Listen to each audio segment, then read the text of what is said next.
52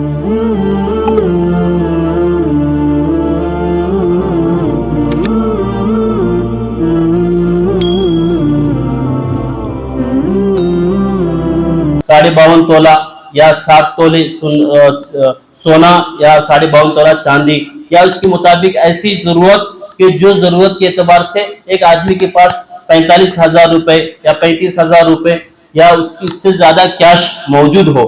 और इसके लिए सदक़े फित्र के लिए जरूरी नहीं है कि सालाना एक साल गुजर जाए, जैसे ज़कात के लिए है हौलाने हौल एक साल गुजरना जरूरी है, सदक़े फित्र के लिए एक साल गुजरना जरूरी नहीं। अभी सुबह के अंदर इतने पैसे किसी के पास आ गए सदक़े फित्र के हिसाब से ईद से पहले तो उस पर क्या होगा सदक़े फित्र। सदक़े फित्र कैसे उस पर है कि जो भी घर के अंदर जितने फर्द हैं उन पर बाप बेटा बच्चा, अगर सदक़े फित्र उस पर भी होगा जो ईद से पहले फजर के सुबह सादिक से अगर कोई शख्स पहले भी पैदा हो गया, एक बच्चा पैदा हुआ, उस बच्चे पर भी क्या करेंगे सदक़े फित्र होगा। सदक़े फित्र अगर बाप अदा कर ले घर में सारे लोगों के एतबार से तब भी जायज़ है, एक आदमी सारों के एतबार से सदक़े फित्र दे सकता है। अगर कोई फैमिली बड़ी है अलग अलग देना चाहते हैं वो भी दे सकता है। एक आदमी भी घर का मुखिया घर का बड़ा आदमी सारों को दे दे वो भी सदक़े फित्र हो जाएगा। अब सदक़े फित्र के एतबार से एक चीज समझ ले कि सदक़े फित्र कितने कि 4 चीजों के एतबार से बताया है। एक तो किशमिश के एतबार से, किशमिश मनो का किशमिश, और दूसरी चीज खजूर के एतबार से, और तीसरी जौ, और चौथी जो चीज है वो गेहूं के एतबार से। अब हम जो अपने इंडिया के अंदर देते हैं वो गेहूं के एतबार से देते हैं, गेहूं के एतबार से हम देते हैं, गेहूं का जो भी हिसाब होगा वो हिसाब निकाल कर हम देते हैं। लेकिन दर हकीकत ये कहते हैं कि हम सुन्नत है इसलिए देते हैं। असल में एक चीज ये समझ लें कि अल्लाह के नबी करीम सल्लल्लाहु अलैहि वसल्लम के जमाने के अंदर अल्लाह के नबी करीम सल्लल्लाहु अलैहि वसल्लम गेहूं के एतबार से देते थे। उसकी वजह क्या थी, उस वक्त खजूर अल्लाह के नबी करीम सल्लल्लाहु अलैहि वसल्लम के जमाने में बहुत सस्ते थे, इसलिए कि खजूर की जो बागात है वो मदीना के अंदर है, मक्का मुकर्रमा के अंदर है, बागात वहां है। तो वो बागात वहां रहने की वजह से अल्लाह के नबी करीम सल्लल्लाहु अलैहि वसल्लम कहने लगे यहाँ तो सस्ते दाम होंगे, और गेहूं है बड़े मुश्किल से मिलता था, जो चपाती और रोटी वगैरह वो खाते थे बड़ी मुश्किल से मिलती थी। कभी कभार कोई आम और खुसूसी मेहमान आता तो तब खाते।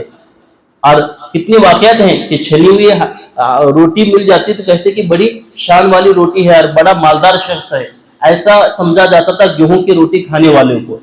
तो उस वक्त गेहूं की जो रेट था ज्यादा था, तो अल्लाह के नबी करीम सल्लल्लाहु अलैहि वसल्लम उस रेट के एतबार से दिया करते थे। वजह क्या थी, ताकि जो गरीब को हम दे रहे हैं, जिसके पास कुछ भी नहीं है, खाने के लिए पैसे नहीं है, जिंदगी गुजारने के लिए कुछ आशाइश नहीं है, ऐसे लोगों को दिया करते थे ताकि उनकी जिंदगी का कुछ न कुछ हिस्सा ईद के अंदर बेहतर गुजर सके।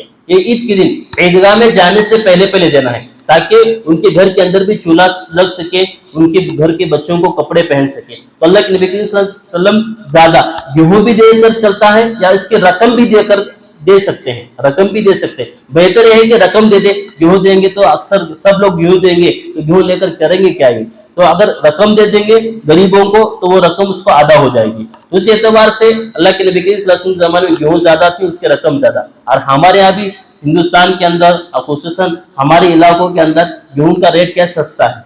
अभी आज के एतबार से जो निकाला गया है वो 70 रुपए, पौने 2 किलो के एतबार से 70 रुपए है निकाला गया है। और ये 70 रुपए के एतबार से गेहूं है और इसके एतबार से एक आदमी का फर्द निकाल सकते हैं। लेकिन अल्लाह सुब्हान ताला ने हमें थोड़ा माल ज्यादा दिया है, हम गरीबों की वाकई तो मदद करने वाले हैं, तो इस एतबार से अगर दे सकते हैं तो जौ के बराबर भी दे सकते हैं। जो पौने 3.5 किलो के एतबार से क्या होगा कि 250 रुपए एक आदमी का, एक आदमी का कितना होगा 250 रुपए। और खजूर के एतबार से देखेंगे तो 7.5 अच्छे क्वालिटी की खजूर पकड़ी गए हैं, माने गए, वो भी 3.5 किलो के एतबार से 750 रुपए होते हैं। और 3.5 किलो के एतबार से किशमिश ले लेंगे 900 रुपए, ये एक आदमी का। अभी से एक आदमी के हिसाब से अगर घर के अंदर 4 लोग हों, 3 लोग हों, 5 लोग हों, 10 लोग हों, जितनी भी हमारे घर के अंदर फैमिली है, उस फैमिली के एतबार से हमने निकाला और निकाल कर दे सकते हैं। अगर अल्लाह सुब्हान ताला ने अच्छी हालत दी है तो अच्छा से अच्छा निकाले और दे दे। खजूर के एतबार से निकाले, जौ के एतबार से निकाले, या तो किशमिश के एतबार से निकाले। हाँ नहीं है اتنے زیادہ ابھی فی الحال ہمارے پاس مال نہیں ہے تو ہم یہ بھی کر سکتے ہیں کہ گیہوں کے اعتبار سے 70 کے اعتبار سے 10 لوگ ہیں تو 700 روپے ہوتے ہیں، وہ بھی ہم نکال کر دیں۔ سب سے پہلا حق کس کا ہے کہ جو غریب ہیں، یتیم ہیں، ان کا حق ہے۔ ابھی غریب یتیم ہمیں نہیں مل رہا، ابھی کہاں ہم تلاش کریں، تو مدرسے کو بھی اس کا حصہ ہم دے سکتے ہیں۔ یا کوئی ایسی تنظیمیں ہوتی ہیں جیسے جمعیت علماء ہند کی تنظیم ہے، یا کوئی ایسی دوسری تنظیمیں ہوتی ہیں جو تنظیمیں یہ رمضان المبارک کے اندر یہ کام کرتی ہے کہ کٹ بناتی ہیں اور کٹ بنا کر دیتی ہیں، تو ہم ان کو بھی دے سکتے ہیں کہ بھئی آپ دے دیں تاکہ آپ کا بآسانی سہولت کے ساتھ آپ غریبوں تک پہنچا دیتے ہیں، تو یہ ہماری رقم آپ کے پاس ہے اور آپ ان کو پہنچا دو۔ تو ماشاءاللہ یہ ترتیب چلتی رہتی ہے۔ تو ہمارا کام یہ ہے کہ ہم کسی نہ کسی میں حصہ لگا کر ہم اس کا کام کریں گے انشاءاللہ۔ اسی طریقے سے پر ماشاءاللہ اپنے یہاں جمعیت علماء ہند کا کام بھی چلتا ہے جب طریقے کے اندر، تو ماشاءاللہ وہ بھی رمضان مبارک کے اندر بھی ہے، ہم اس کام کرتے ہیں، پوری کمیٹی ہے ماشاءاللہ 3-4 سال سے کر رہے ہیں۔ اگر آپ اس کے اندر بھی حصہ لگانا چاہتے تو لگا سکتے ہیں، مدرسے کے اندر بھی حصہ لگانا چاہتے تو لگا سکتے ہیں، لیکن مجھے آج بتانے ہیں، تشکیل کرنا نہیں ہے، مجھے بتانے ہیں کہ صدقے فطر کے اعتبار سے جو چیز ہے، گیہوں کے اعتبار سے آج کا جو حساب ہے وہ 70 روپے ہے، تو اس کے حساب سے اپنی عید سے پہلے ابھی بھی دے کر دیا تو کوئی دے دے تو بہتر ہے، یا عید سے پہلے دے دے اس کے لیے بہتر ہے۔ اللہ عمل کی توفیق نصیب فرمائے۔